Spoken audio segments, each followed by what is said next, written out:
بسم اللہ الرحمن الرحیم۔ ناظرین گرامی، نمرود بابل کا بادشاہ تھا۔ علماء کے مطابق جن 4 بادشاہوں نے پوری دنیا پر حکومت کی، نمرود ان میں سے ایک ہے۔ ان 4 میں سے 2 مومن تھے اور 2 کافر۔ مومن ذوالقرنین اور سلیمان علیہ السلام ہیں اور کافر نمرود اور بخت نصر ہیں۔ نمرود مسلسل 400 سال تک بادشاہ رہا۔ یہ وہ پہلا شخص تھا جس نے اپنے سر پر تاج رکھا اور کھلم کھلا خدائی کا دعویٰ کیا۔ نمرود کے دور میں حضرت ابراہیم علیہ السلام معبوس برسالت ہوئے اور ابراہیم علیہ السلام نے ہی نمرود کے بتوں کو توڑا، جس کی وجہ سے نمرود نے حضرت ابراہیم علیہ السلام کو آگ میں پھینک دیا۔ مورخین کا بیان ہے کہ جب آگ حضرت ابراہیم علیہ السلام پر گل و گلزار بن گئی تو اس وقت کے حالات دیکھ کر حضرت لوط علیہ السلام اور جناب سارح نے ایمان ظاہر کیا اور نمرود کی بیٹی بھی ایمان لے آئی۔ حضرت لوط حضرت ابراہیم علیہ السلام کے چچا زاد بھائی تھے اور جناب سارہ چچا زاد بہن تھی۔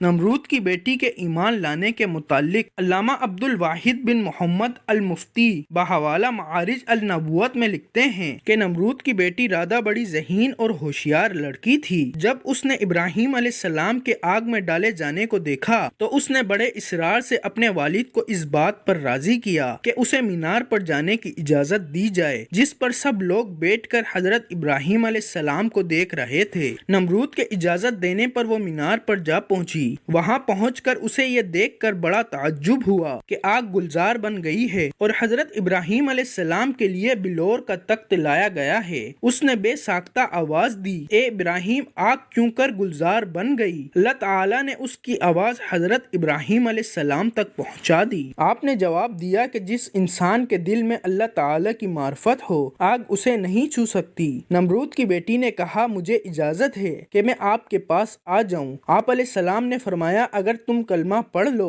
تو میرے پاس آ سکتی ہو۔ اس نے کلمہ پڑھا اور مینار سے اتر کر حضرت ابراہیم علیہ السلام کے پاس جا پہنچی۔ جب وہ آگ کے قریب گئی تو آگ نے اس کے جسم کے کسی بھی حصے کو نہ چھوا اور نہ کوئی نقصان پہنچایا۔ حضرت ابراہیم علیہ السلام کے پاس پہنچ کر اس نے اپنے ایمان کی تجدید کی اور واپس اپنے باپ کے گھر پہنچی۔ جب نمرود کو خبر ہوئی کہ اس کی بیٹی نے اسلام قبول کر لیا ہے تو وہ آگ بھگولا ہو گیا اور اپنی بیٹی سے کہنے لگا کہ توبہ کر لو۔ بیٹی نے صاف انکار کر دیا۔ نمرود نے پھر وہی ضد کی مگر بیٹی نے پرواہ نہ کی۔ نمرود جب اسے سمجھا نہ سکا تو اس نے اپنی بیٹی کو جلادوں کے حوالے کر دیا۔ جلادوں نے اسے سزا دینے کے لیے دھوپ میں لٹا دیا اور اس کے ہاتھ اور پیروں میں موکھیں ٹھونک دیں۔ اللہ تعالیٰ نے حضرت جبرائیل کو حکم دیا کہ میری کنیز کو وہاں سے تندرست کر کے ابراہیم علیہ السلام تک پہنچا دو۔ یہ واقعہ حضرت ابراہیم علیہ السلام کے آگ سے نکلنے کے بعد کا ہے۔ چنانچہ حضرت جبرائیل نے نمرود کی بیٹی رادہ کو تندرست حالت میں حضرت ابراہیم علیہ السلام کی خدمت میں پہنچا دیا اور انہوں نے اس کی شادی اپنے فرزند